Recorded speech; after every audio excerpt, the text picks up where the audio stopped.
大家好，我是杨大成。今天来到这个舟山队，今天是几号？3月28号，也是俗称说是3月桃花雪，这个叫桃花雪，你看到没？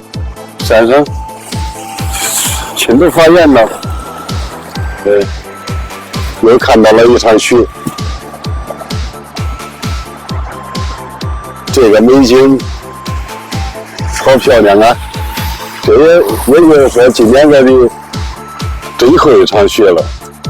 我们还记得是07年、08年的时候，那包括也是长整层了下来一场雪。这又看到这一场雪，好，看看这个美景。我们下一站是4月的北岭。